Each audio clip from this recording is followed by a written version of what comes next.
তুমি চুপ করে শুয়ে থাকো। এই বলে শ্বশুর মলম এনে মালিশ করে দিচ্ছিল। আমি তখনও গামছা পরে আছি। এরপর শ্বশুর একটা ভ্যাজলিনের কোমটো নিয়ে আসলো। আমি ইতস্তত হবার ভান করে বললাম, ইস, এ কি হলো? আমি হলাম হাসান, আমার স্ত্রী এখনও জীবিত। আমার একমাত্র ছেলে ফারুক বর্তমানে ইতালিতে কাজ করে। আমার ছেলের বিয়ে দিয়েছি 1 বছর হয়েছে। বৌমার নাম লিজা, বয়স 23 বছর। ছেলের সাথে বেশি দিন সংসার করতে পারেনি, কারণ বিয়ের 3 মাস পর ছেলের ভিসা হয় আর ইতালিতে পাড়ি জমায়। বৌমা আমাদের সাথেই থাকে। আমরা মিরপুর এলাকায় থাকি, 3 রুমের ফ্ল্যাট নিয়ে। বৌমা সবসময় বাসায় থাকলে শাড়ি না হলে ঢোলা টি শার্ট আর প্লাজো পরে থাকে। এই বয়সেও আমি বেশ যুবক ধরনের। তবে আমার স্ত্রী অনেকটাই দুর্বল হয়ে গেছে, যে কারণে এখন আর আগের মতো কিছুই পারে না। এদিকে আমি কোথাও কি যে কিছু করব তা লোকলজ্জার ভয়ে আর হয়ে উঠছে না। মাঝে মাঝে সিনেমা দেখে নিজেকে সান্ত্বনা দিলাম। সময়ের সাথে সাথে বৌমার প্রতি কেমন যেন একটা টান অনুভব করতে থাকি। গোসলের সময় প্রায় দিনই লিজা বৌমাকে কল্পনা করি। মাঝে মাঝে খেয়াল করতাম লিজা লম্বায় 5 ফুট 3 ইঞ্চির মতো। গরমকালে ঢিলে ঢালা জামাকাপড় পরে। লিজা মোটামুটি ফর্সা।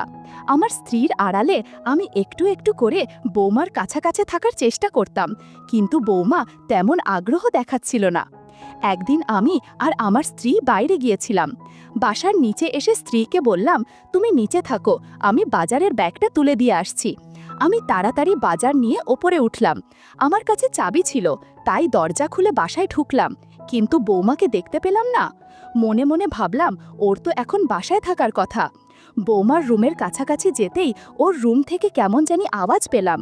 রুমের দরজার কাছে গিয়ে দেখি দরজা একটু খোলা। সামান্য উকি দিতেই দেখি বৌমা সিনেমা দেখছে। বিছানার ওপর দেয়ালে হেলান দিয়ে বসা, ডান পাশে একটা শসা আর একটা ভ্যাজলিনের কৌটা। একটু পর সিনেমা দেখতে দেখতে কি যেন করতে শুরু করলো। বন্ধুরা, ইউটিউবের কড়া নিয়মের কারণে কিছু ঘটনা সরাসরি বলা যাচ্ছে না। তোমরা কমেন্টে দেয়া লিংক থেকে আমার ওয়েবসাইট ভিজিট করো, সেখানে একদম মনের মতো গল্প দেয়া আছে, যেগুলো ইউটিউবে পাওয়া যায় না। বৌমার কার্যকলাপ দেখে আমার মনে আনন্দে ভরে গেল। সে কি শব্দ সারা ঘরে! আমি কোনোভাবেই নিজেকে সংযত করতে পারছিলাম না। ওদিকে আমার স্ত্রীর ওপরে উঠে আসছে আওয়াজ পাচ্ছি, তাই দ্রুত আমি বাসার থেকে বের হয় কলিং বেল দিলাম। একটু পর বৌমা দরজা খুলল। দেখলাম লিজা অনেকটাই ঘেমে গেছে আর মুখ একটু লাল হয়ে আছে। আমি আর ওর শাশুড়ি ঘরে ঢুকলাম। মনে মনে ভাবলাম, ইস, বেচারিকে ডিস্টার্ব করলাম। একটু পর জিজ্ঞাসা করলাম, কি ব্যাপার বৌমা, তুমি কোনো কাজ করছিলে নাকি? বৌমা বলল, না বাবা, আসলে একটু গরম পড়েছে তো, তাই। আমি বললাম, কোনো সাহায্য লাগলে আমাকে বলো, আমি সবসময় আছি তোমার পাশে। এই বলে আমার ঘরে চলে গেলাম। ওরা দুজন রান্নাঘরের দিকে গেল।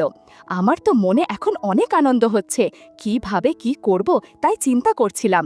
পরের দিন সকালে উঠলাম, খবরের কাগজটা নিয়ে দেখি বৌমা রান্নাঘরে রুটি বানাচ্ছে। কেউ অফিসে যায় না, তাই কোনো তাড়াও নেই। আজকে বৌমা একটা গেরুয়া কালোর স্লিভলেস ব্লাউজে পরেছে, সাথে কালো রঙের শাড়ি। আমি রান্নাঘরে গেলাম, চোখ ছোট করে, যেন ও মনে করে যে চশমা না থাকায় আমি দেখতে পাচ্ছি না। রান্নাঘরে ঢুকে লিজার সাথে ধাক্কা লাগালো। ও হচকিয়ে পিছে তাকালো।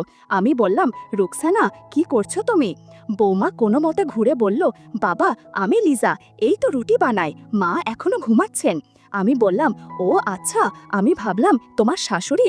আমার চশমাটা কোথায় আছে, একটু এনে দাও তো বৌমা। বৌমা বলল, চশমা তো আপনার গলায় ঝোলানো বাবা। আমি বললাম, হায় রে, দেখেছ, আর আমি সব জায়গায় খুঁজছি। চশমাটা পরে রান্নাঘর থেকে লিভিং রুমে টিভি ছেড়ে দিয়ে বৌমার কথা ভাবছি। নিজের মধ্যে কেমন যেন অনুভূতি কাজ করছিল। গোসল করার সময় বৌমার কথা কল্পনা করে কিছু স্যাম্পে ফেললাম। গোসল সেরে বের হয়ে একটা পরিকল্পনা মাথায় এলো। আমি বের হয়েই লিভিং রুমে সোফাতে বসলাম। এমনভাবে বসলাম যেন বৌমা সহজে জাদুর লাঠি খেয়াল করতে পারে। একটু পর লিভিং রুমে এসে খেয়াল করলো, কিন্তু না দেখার ভান করে চলে গেল। বিষয়টা আমার বেশ ভালো লাগছিল। একটু পর বৌমা বাথরুমে কাপড় ধুতে গেল, আমিও গেলাম পিছে পিছে। যাওয়ার আগে রুমে উঁকি দিয়ে দেখলাম রুকসানা রুমে শুয়ে আছে। আমি একটা চেয়ার নিয়ে বাথরুমের দরজার সামনে বসলাম। বৌমা কাপড় ধুচ্ছে আর আমাকে দেখে বলল, বাবা, আপনি এইখানে কি করছেন? আমি বললাম, না হয়েছে কি, তোমার সাথে তো কথা হয় না, তাই ভাবলাম একটু কথা বলি। আমার ছেলে কি তোমাকে ফোন দেয়, কথা হয়? বৌমা বলল, জি বাবা হয়, ও নাকি ভালোই আছে, সামনের মাসে টাকা পাঠাবে। কথা শেষ হতেই আওয়াজ পেলাম রুকসানার রুম থেকে বেরোচ্ছে। তাই আমি উঠে বললাম, ঠিক আছে লিজা, পরে কথা হবে বলে উঠে গেলাম। বৌমা কাপড় কেচে গোসল করে নিল। এরপর আমরা সবাই একসাথে দুপুরের খাবার খেলাম। তখন বাজে 2টা কি 3টে। খাবার পর একটু ঘুমালাম, ঘুম ভাঙল 5টার দিকে। উঠে মুখ ধুয়ে দেখি বৌমা একটা কালো ম্যাক্সি পরে রান্নাঘরে কি যেন ভাজছে। এই সুযোগে আমি সকালের মতো চশমা খুলে রান্নাঘরে গেলাম। বাম হাত দিয়ে বাতাবি লেবু ধরে বললাম, কি ভাজছো রুকসানা? বৌমা একটু চমকে গিয়ে বলল, আমি লিজা বাবা, একটু পাকোড়া ভাজছি, শাশুড়িমা রুমে আছে। আমি বললাম, ও আচ্ছা সরি, আসলে চশমা ছাড়া কিছুই বুঝতে পারি না। এই বলে আমি চলে এলাম রুমে। একটু পর ডাক দিল যে সব নাস্তা টেবিলে দেওয়া হয়েছে। আমি আর ওর শাশুড়ি গেলাম ডাইনিং টেবিলে। আমরা সবাই একসাথে খাবার খেয়ে নিলাম। এরপর আমি উঠে লিভিং রুমে গিয়ে টিভিটা ছাড়লাম আর বৌমাকে বললাম 1 কাপ চা দিতে। কিছুক্ষণ পর বৌমা চা নিয়ে আসলো। ভাবলাম এইবার জাদুর লাঠি আর আড়ালে রাখা যাবে না, সরাসরি দেখাতে হবে। লিজা যখনই চা দিতে এলো তখন ফ্যানের বাতাসে লুঙ্গি উড়ছিল। বৌমা আমার হাতে কাপ দিয়ে আমার দিকে কিছুক্ষণ তাকিয়ে রইল। আমি তখন ইতস্তত হবার ভান করে বললাম, ইস, এ কি হলো? এমন পরিস্থিতিতে বৌমা একটু অস্বস্তিতে পড়ে গেল আর দ্রুত সেখান থেকে চলে গেল। একটু পর রান্নাঘরের দরজার পাশে বাড়িয়ে আমার দিকে উঁকি দিল আর একটা মোচকি হাসি দিয়ে চলে গেল।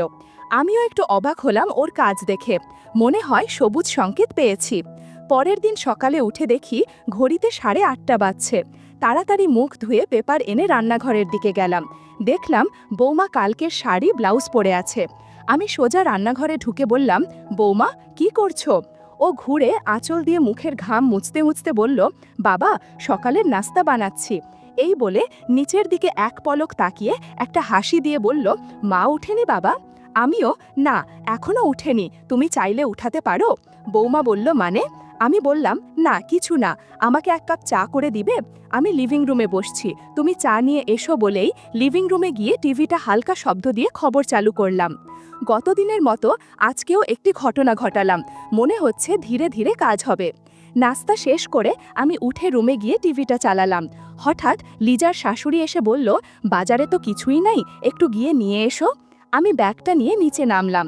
রাস্তায় এক বয়স্ক রিকশাওয়ালা দাঁড়িয়েছিল, চেহারায় শান্ত একটা ভাব, বয়স হবে 40-45-এর মতো। নাম বলল জোসেম। ওর রিকশায় চড়ে বাজারে চলে গেলাম। বাজার করতে করতে সময় লেগে গেল 1.5 ঘন্টা মতো।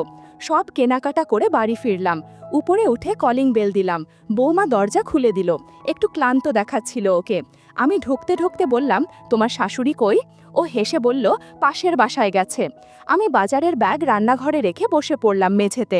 বৌমা উবু হয়ে বসে ব্যাগ খুলে একে একে সব বাজার বের করছে। আমি চুপচাপ তাকিয়ে দেখছিলাম। এমন সময় গাছের ডাবের দিকে খেয়াল করলাম, দারুণ সুস্বাদু হবে। বৌমা বলল, বাবা আপনি বসেন, আমি পানি এনে দিচ্ছি। আমি মৃদু হেসে বললাম, এখন খাবো না বৌমা। ও কিছু না বলে নিচু হয়ে আবার বাজার গোছাতে লাগলো। আমি নীরব হয়ে শুধু তাকিয়েছিলাম। ঠিক তখনই বাইরে থেকে দরজায় শব্দ হলো, রুকসানা ফিরেছে। আমি একটু অপ্রস্তুত হয়ে চেয়ার টেনে উঠে দাঁড়ালাম। বৌমা তাড়াতাড়ি সব ঠিক করে নিয়ে স্বাভাবিক হয়ে গেল, যেন কিছুই হয়নি। রুকসানা এসে বলল, আজকেও বান্ধবীদের বাড়িতে ঘুরতে যাবে। আমি ভাবলাম, আরে ব্যাস, এই তো মক্ষম সুযোগ। দুপুরের দিকে রুকসানা বেরোলো। আমি লিভিং রুমে বসে টিভি দেখছি। ওদিকে বৌমা বলল, আমি বাথরুমে গোসল করতে যাচ্ছি। গোসল করতে করতে পা স্লিপ করে আমি পড়ে গেলাম। আমার পায়ে অল্প একটু ব্যথা লাগলো। ব্যথাটা খুব একটা বেশি ছিল না। আমার পড়ে যাওয়ার শব্দে আমার শ্বশুর ছুটে বাথরুমের কাছে এসে বললেন, সব ঠিক আছে তো বৌমা? আমি বললাম, না বাবা, আমি পা স্লিপ করে পড়ে গিয়েছি, ব্যথায় উঠতে পারছিলাম না। এদিকে জামা কাপড় হ্যাঙ্গারে রাখা। কোনো রকমে গামছা জড়িয়ে দরজা খুললাম। শ্বশুর দেখলেন যে আমি বাথরুমে চিত হয়ে পড়ে আছি। উনি তাড়াতাড়ি এসে আমাকে তুলে আস্তে আস্তে আমার ঘরে নিয়ে গেলেন। যাওয়ার সময় লক্ষ্য করছিলাম গামছা অগোছালো হয়ে আছে আর শ্বশুর আর চোখে আমার দিকে তাকাচ্ছে। ঘরে নেয়ার পর জিজ্ঞেস করলেন, কোথায় ব্যথা লেগেছে? আমি বললাম, আমার খুব একটা লাগেনি আর আমি এখন ঠিক আছি। উনি আবার জিজ্ঞেস করলেন। আমি খানিকক্ষণ চুপ থাকার পর বললাম, বাবা, আমার পা আর কোমরে ব্যথা লেগেছে। আমার কথা শুনে শ্বশুর বলল, দাঁড়, তোমার প্রাথমিক চিকিৎসা করাতে হবে। আমি মলম দিয়ে দিচ্ছি, তাতে ব্যথা কমে যাবে। তুমি চুপ করে শুয়ে থাকো। এই বলে শ্বশুর মলম এনে মালিশ করে দিচ্ছিল। আমি তখনও গামছা পরে আছি। শ্বশুর আস্তে আস্তে চিকিৎসা শুরু করলো। আমি শুধু বলছিলাম, ইস, ব্যথা লাগছে, আস্তে চিকিৎসা করুন বাবা। এরপর শ্বশুর একটা ভ্যাসলিনের কৌটো নিয়ে আসলো। তারপর আবার চিকিৎসা শুরু করলো। ঘণ্টা খানেক পর আমার একটু সুস্থ লাগছিল। শ্বশুর বলল, আমার ছেলে বাড়িতে থাকলে তোমার এত কষ্ট হতো না। তবে আমার ছেলের পরিবর্তে আমি তোমার কষ্ট দূর করে দিচ্ছি। কিছুক্ষণ পর শ্বশুর আব্বা আমাকে আশীর্বাদ করলেন আর সব শেষে প্রসাদ দিলেন। আমি বললাম, আপনার তুলনা হয় না শ্বশুর আব্বা, আপনি আরেকটা কাজ করে দিন। ওই আলমারি থেকে আমাকে একটা ম্যাক্সি নামিয়ে দিন, সেই কখন থেকে গামছা পরে আছি। শ্বশুর আব্বা একটা ম্যাক্সি দিয়ে নিজের ঘরে চলে গেল, আর আমি ফ্রেশ হয়ে বিশ্রাম নিলাম। সন্ধ্যার আগে শাশুড়ি মা এলো। আমার রুমে এসে বলল, তোমার জামাই মানে আমার ছেলে কিছু টাকা আর একটা ফোন পাঠাইছে বাড্ডায় এক লোকের কাছে, তুমি গিয়ে নিয়ে এসো। আমি অবাক হয়ে বললাম, একটু পরে তো সন্ধ্যা গেলে যাবে। এমন সময় শ্বশুর আব্বা আমার ঘরে এসে বলল, আমি যাব ওর সাথে, তাহলে তো সমস্যা হবে না। কথাটা শুনে আমি মুচকি হাসি দিলাম। আবার মনে হয় বুড়ো কিছু মতলব পাকাচ্ছে। আমি একটু তাড়াহুড়ো করে তৈরি হলাম। সাদা হাতাকাটা ব্লাউজ, গোলাপি শাড়ি, চুল বাঁধা। আমি আর শ্বশুর নিচে এসে দেখি জসিম কাকা রিক্সা নিয়ে দাঁড়িয়ে আছে। ওদিকে আকাশটাও কেমন মেঘমেঘ করছে। বৃষ্টি নামার আগে আমরা বেরিয়ে পড়লাম। বাড্ডায় পৌঁছতে বেশিক্ষণ লাগলো না। যার কাছ থেকে জিনিস নেওয়ার ছিল খুব ভদ্র মানুষ, ফোনটা দিয়ে দিলেন। এরপর এটিএম থেকে টাকা তুলে আবার রওনা দিলাম। সব কাজ শেষ করতে প্রায় 1 ঘন্টা লেগে গেল। রিকশায় উঠে পড়তেই টিপ টিপ করে বৃষ্টি নামলো। আমার মন কেমন যেন অস্থির হয়ে আসছিল। একে বৃষ্টি, তার উপর এই দিকের রাস্তাটাও বেশি ভালো না, একদম ভাঙাচোরা রাস্তা। বৃষ্টির পানির কারণে রাস্তার খানাখন্দ বোঝা যাচ্ছে না। আচমকা রিকশা এক জায়গায় গর্তে পড়তেই আমরা দুজনেই একটু কেঁপে উঠলাম রিকশার ঝাঁকিতে। শ্বশুর সুযোগ বুঝে বলল, তুমি জাদুর লাঠি শক্ত করে ধরো, আমি গাছের ডাব ধরে রাখি। বৌমা বলল, ইস বাবা, কি করছেন, কেউ দেখলে ঝামেলায় পড়ে যাব। শ্বশুর বলল, কেউ দেখবে না বৌমা, তাছাড়া রিকশার পর্দার কারণে কিছুই বোঝা যাবে না, তুমি শুধু ওই দিকে মনোযোগ দাও। একটু পর বৃষ্টি আরও বেড়ে গেল, তাই জসিম কাকা রিকশা একপাশে রেখে একটা দোকানে আশ্রয় নিল। এদিকে আমি আর শ্বশুর রিকশার মধ্যে বসে আছি।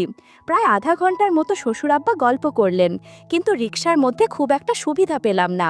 বৃষ্টি সামান্য কমার পর আমরা বাড়িতে চলে এলাম। বৃষ্টির কারণে জামা কাপড় কিছুটি ভিজে গিয়েছে।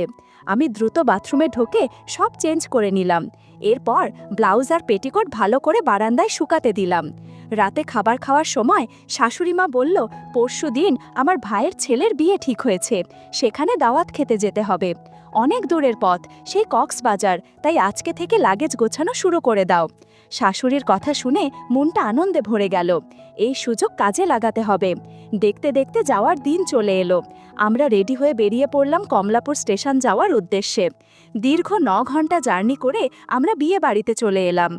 বিয়ে বাড়িতে পৌঁছিয়ে আমি আমার জামাকাপড় ছাড়বার জায়গা নেই, কারণ আরও কিছু আত্মীয় এসে পড়েছে। আমি শাশুড়িকে বিষয়টা বললাম। তখন শাশুড়ি বলল, আমি তো ভুলেই গেছি যে আমার ছোট ভাইয়ের ফ্ল্যাটের নিচতলায় আরও একটা ফ্ল্যাট খালি পড়ে আছে, আর তাতেও ঢালা বিছানা পাতা আছে। তুমি সেখানে গিয়ে ফ্রেশ হয়ে নাও। আমি তাড়াতাড়ি সেখানে চলে গেলাম। গিয়ে দেখি ফ্ল্যাটটা 2 বেডরুম ফ্ল্যাট, আর ফ্ল্যাটের সঙ্গে একটা ছোট্ট বালকানি আছে। বড় শোবার ঘরের সঙ্গে একটা সুন্দর বাথটাব দেওয়া বাথরুম অ্যাটাচড আছে। বাথরুমে গিজার লাগানো থাকায় গরম জল পাওয়া যাবে দেখে আমি খুশি হলাম। আমি ব্যাগটা রেখে বাথরুমে গেলাম আর ফ্রেশ হয়ে স্নান সেরে নিলাম। এমন সময় দেখলাম শ্বশুর আব্বা চলে এসেছে। আমি শুধু একটা গামছা জড়িয়েছিলাম। শ্বশুর বলল, আরে বৌমা, তুমি এখানে? আমি বললাম, আসলে সারা পথ জার্নি করে অনেক ক্লান্ত লাগছিল, তাই স্নান করে নিলাম। শ্বশুর বলল, তুমি এদিকে আসো, তেল মালিশ করে দিচ্ছি, তাহলে দেখবে ভালো লাগবে। আমি বললাম, হ্যাঁ বাবা, তাই করুন। শ্বশুর বলল, আগে এখানে উবু হয়ে বসো, আমি তেল নিয়ে আসি। কিছুক্ষণ পর শ্বশুর আব্বা আমার সেবা করতে শুরু করলেন। ফ্ল্যাট নিস্তব্ধ থাকায় কেমন যেন হাততালির শব্দ শোনা যাচ্ছে। শ্বশুর বলল, একটু অপেক্ষা করো, আমি টিভিতে গান ছেড়ে দিচ্ছি, তাহলে শব্দ বোঝা যাবে না। ঘণ্টাখানেক আশীর্বাদের পর শ্বশুর আমাকে প্রসাদ খেতে দিলেন আর বললেন, তোমার মঙ্গল হোক। বিয়েবাড়ির শুরুটা বেশ ভালোই হলো। শ্বশুর বলল, যতদিন না আমার ছেলে বাড়িতে আসছে ততদিন যে কোনো কিছু লাগলে আমাকে জানাবে, আমি জাদুর লাঠি নিয়ে তোমার সেবা যত্ন করব। আমি বললাম, আপনি এখন আমার শেষ ভরসা।